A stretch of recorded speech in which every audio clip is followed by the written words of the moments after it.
कहीं भी जरूरत है उसके हिसाब से अपराध को रोकने के लिए पुलिस कारगर कदम उठाती है और समय समय पर सरकार अपने हिसाब से संसाधन इकट्ठा करती है। तो माननीय विधायकों को फिलहाल उनका जो फंड है उसमें कुछ राशि दी गई है। नाम क्या है उस कार्यक्रम का इससे मतलब नहीं है, लोगों को कैसे सहूलियत मिल पाए। नमस्कार, आप देख रहे हैं लाइव सिटीज। मैं हूं आपके साथ मधु। आज सुबह सुबह बंटी यादव हत्याकांड के मुख्य आरोपी रवीश कुमार का पटना पुलिस के द्वारा एनकाउंटर किया गया और सरकार ने एक बार फिर से ये संदेश दिया कि बिहार में अपराध बर्दाश्त नहीं किया जाएगा।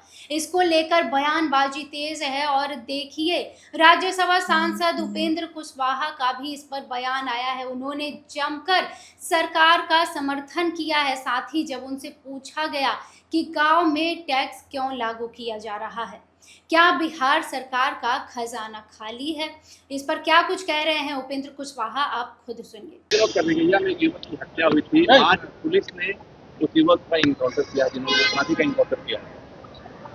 एक पुलिस अपने हिसाब से काम करती है, करने दीजिए पुलिस को। जहां कहीं भी जरूरत है उसके हिसाब से अपराध को रोकने के लिए पुलिस कारगर कदम उठाती है, तो उठाने देना चाहिए।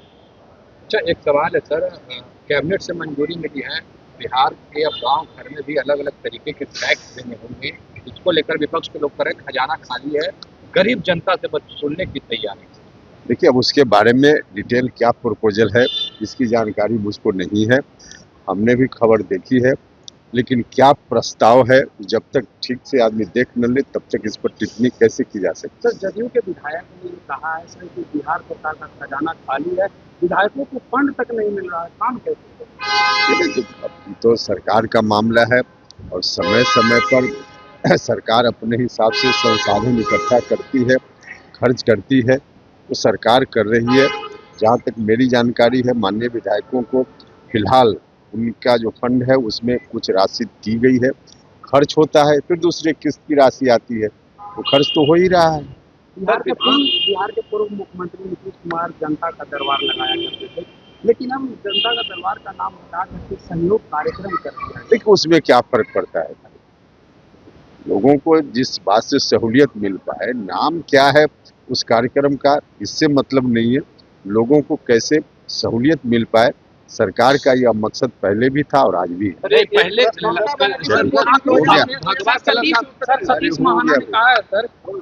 आपने राज्यसभा सांसद उपेंद्र कुशवाहा को सुना है। उन्होंने तमाम बातें कही है। उन्होंने कहा है कि बिहार में अपराधियों की खैर नहीं और सरकार अपराधियों के खिलाफ जो भी कदम उठा रही है, पुलिस अपने तरफ से जो कार्रवाई कर रही है वो बेहद सराहनीय है और बिहार में हिंसा और अपराध बर्दाश्त नहीं किया जाएगा। जब उनसे पूछा गया कि क्या बिहार सरकार का खजाना खाली है, बिहार सरकार की कैबिनेट में मंजूरी मिल गई है कि बिहार के गांव में टैक्स वसूला जाएगा, तो आखिर इसका उद्देश्य क्या है, इस पर क्या कुछ कह रहे हैं वो आपने उन्हें सुना है। उन्होंने विपक्ष के बारे में कहा है कि विपक्ष ऐसी बातें फैलाते रहता है, लेकिन ज़रूरी नहीं है कि हम उस पर ध्यान दे दिए। और उनसे ये भी पूछा गया कि नीतीश कुमार जब जनता दरबार लगाते थे उसका नाम अब बदलकर उस प्रोग्राम का नाम कुछ और कर दिया गया है। इस पर सांसद ने दो टूक लिहाज में कहा कि इससे क्या फ़र्क पड़ता है कि प्रोग्राम का नाम क्या है।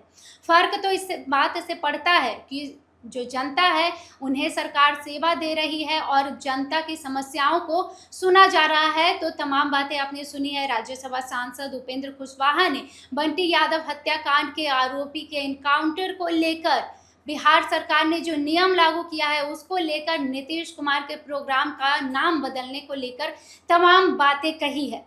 फिलहाल के लिए इतना ही। और भी खबरों के लिए देखते रहें लाइव सिटीज। बहुत धन्यवाद।